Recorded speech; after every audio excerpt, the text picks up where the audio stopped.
Everyone, welcome back. It's been a few weeks since I posted a video. Um, Coming to you here today to discuss feeling. Feeling, that's right, feeling. I think that in today's world, we often feel that us feeling, what's the point, right? What's the point of feeling? Because if we feel, if we have to bring ourselves down from a state of being busy, occupied, how about that? State of remaining occupied long enough, we're going to have to connect with feelings that we do not want to feel. All right?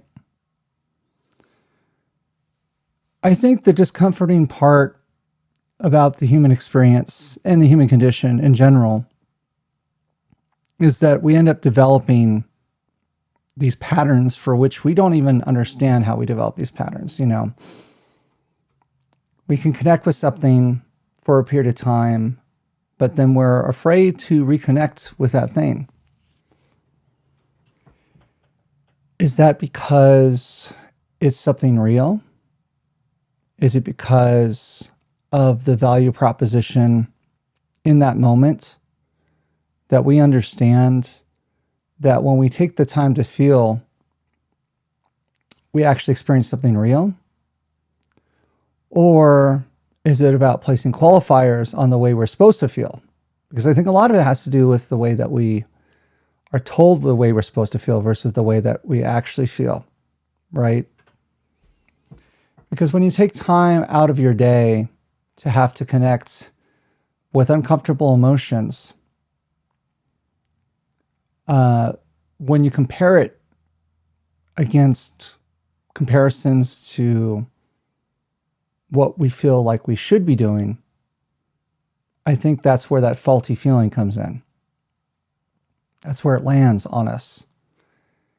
And we also feel like that we're wasting time, right? That we're wasting time.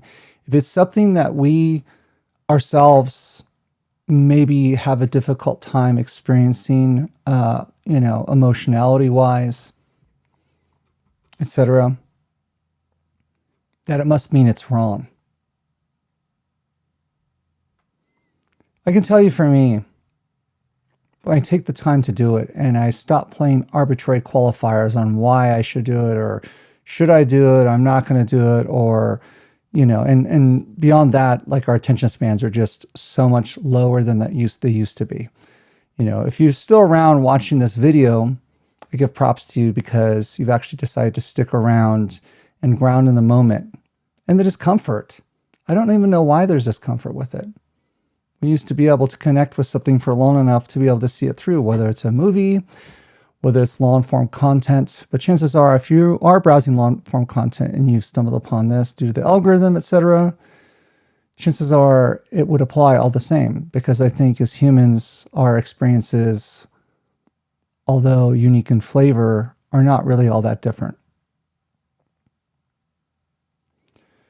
So when we actually take the time to actually feel before we push the pain away of whatever way we should be feeling, right? The should element. When we can finally accept that it is the way that it is, we then can start to recognize that we are here fundamentally to experience, and we have to keep comparison out of it. We have to compete, and we also have to shut down the mind in the back of our mind for long enough to connect with something, to see it through. Life is very much supposed to be a journey, right? It's supposed to be an adventure. And I think a lot of us are just so tired, so sick and tired. And the way that we remain busy and occupied, that when we have a vulnerable moment, such as the one right here, right now, we don't know what to do with it. Our brain does not know what to do with it. I think something that I find is helpful is a tool in my own life when I choose to engage with it. And that's the whole thing, is for those of us that think before we act, For those of us that, decide whether or not we've seen enough evidence before we're going to believe it, rather than to live in faith, that it can frankly kind of maybe tick someone off, right? To be like, well, I know the thing that I should be connecting with, but I can't because X, Y, Z or the other thing. And for some of us, we have knowledge of it to that degree. And then for others, we don't even know how to process the emotions of the situation. And we always think that work needs to be involved in order to process emotion, when in reality, actually, it involves the opposite. It involves sitting with something for long enough. But the tool that I think is actually very, very helpful, at least for me, is whether you subscribe to Source, Cosmos, Higher Power, God, Jesus, whatever you subscribe to, is to speak outwardly on something and reflect on it, for long enough. To open vulnerability to the ether, so to speak, when it comes to, you can either call it talking to yourself or talking with someone else, a fundamental force in the universe that's going to hear what you have to say. Heck, there's whole industries where people are paid to do this very thing. That'd be another human being that is just going to take the time to listen. So if you don't have people in your life, that are willing to listen, able to listen, they don't have the capacity themselves to listen, that's family members or friends, I suggest you try this. You need to find time alone, whether you get in your car, you go driving, or you go find a place to go park off the side. Probably best if you go park off the side, unless you are a person that, feels safe with engaging in this while driving. You're going to have to leave that decision to you about that. But go off somewhere off to the side. If you've got your own private living space, you could do it there. But most important is that you feel like you have privacy to do it. And what you're going to do is you're going to talk about your problems. And it depends what you believe in. If you don't believe anything outside yourself, this might be a difficult exercise. But if you do believe in something greater than yourself, talk with that force in the universe. Talk about what you're feeling and maybe that you don't want to feel that way. Talk about what you see in the world and how it bothers you. And recognize that you're speaking truth into existence by doing so. I think a lot of us feel like that we place these qualifiers that is wasted time to engage with that. But if you can stick with it long enough, and it's important that your mind not wander, but you be very, very honest with yourself and this outside force, to give your problems to the listening of this force, and trust that this force hears you. It hears you. It knows you. It's outside of you. It can see you. It knows your vulnerable times. It knows the times that you felt like life was more simple back before we were constantly connected to whatever this is, whatever this dystopian worldview of the future looks like, that we just have a hard time connecting with something for long enough to feel fundamental truth beyond it. All right? If you're still watching, then for some percentage of you, you know this feeling all too well. What prevents us from connecting with it more regularly? I think it's fear. I think that we as humans, as part of the human condition, think that I'm the only person experiencing this. No one else is experiencing this. And, that's what really ends up resonating the most, is when we recognize there are other people in the world that feel this way. that we are in the company of presentation, liars. I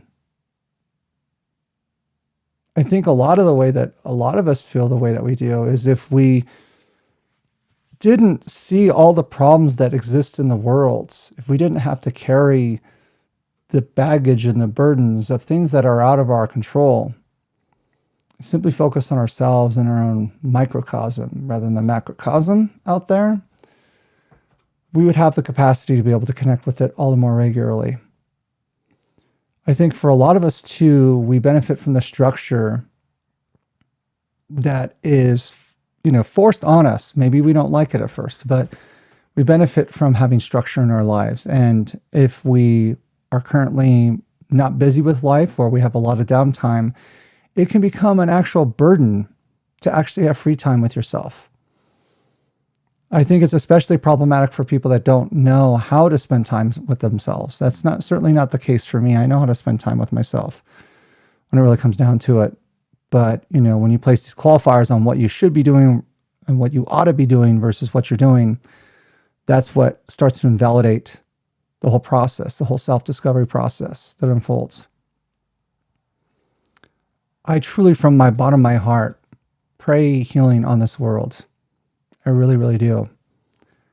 I don't know how we've gotten here other than decades of technological developments, rewarding bad people in bad places for all the wrong things, that it can seem so nihilistic at times why we've arrived here, especially if you've never been that kind of person to engage in that kind of stuff. And it can feel, quite frankly, a bit disarming in kind of the negative way. Like, who are we to be able to change things? But the truth of the matter is, every person on this planet has inherent human value and worth, whether we're willing to see that or not. I think it's the danger is when we start to compare. I think the danger is when we feel like we have to be that we force ourselves to like, in anticipation, almost like a la NASCAR, watch, or boxing, watch until that person's knocked out, watch until that car flips, and at first it might be entertaining, but after a period of time, it's just like, what are we even doing? And I think that's what our subconscious is telling us. It makes it very difficult nowadays to meditate, to spend time with God's source, even with ourselves, alone in a room, talking to that force, spending upwards of minutes, tens of minutes, or even hours doing that, we sense is a waste of time. But why is that? What's a real waste of time is our aimlessness, is our inability to do the thing that we are called to do. And for some of us, that includes sharing our voice. We're like, what's the point? But there is importance about it. We can wake each other up, and it's especially challenging for chosen ones as well. A lot of what we're experiencing in the world is all so familiar to me on a personal level, not specifically, but just the flavor of it all. When you go through suffering, and you see suffering in others, and you almost like can't help blame them that they feel lost. And it's like, well, how do we break that cycle? And the answer is, sometimes you have to change your environment. Sometimes you have to change your way of thought. Sometimes you have to adopt different structures and strategies, and you have to commit to them long enough to actually create alone enough of a proving ground to see whether or not they work. I think we as humans want instant results, and when we don't see it, we tend to think that there's something wrong with us, or there's something wrong with us even trying. But therein lies the lies, the fear. So I encourage you today to do something different. If you're watching this, I encourage you, if you don't, once you get done with this video, do it with the next couple of videos. Close your computer, close your phone, go outside, go for a walk. Spend some time alone. Be vulnerable enough to be honest. And you'll recognize that you start to feel better. And you need to remind yourself that you feel better, because when you wake up the following morning, you're tempted to just jump on social media before work. Or if you're spending the entire day, listlessly looking through jobs and then spending some of the time that, let's honestly, variety is the spice of life, right? And we don't spend enough time seeking variety or seeking to break the cycle enough to be able to figure out there is a way out. So I pray for this world there be love, light, and healing. That whatever you subscribe to, that you feel that fundamental force today, even if that fundamental force is your own inherent power that you've lost track of. I encourage you to show up for that today. Acknowledge it, recognize it, and don't invalidate it. Definitely don't invalidate it. Peace and love to you all. Until next time. See ya. Be well.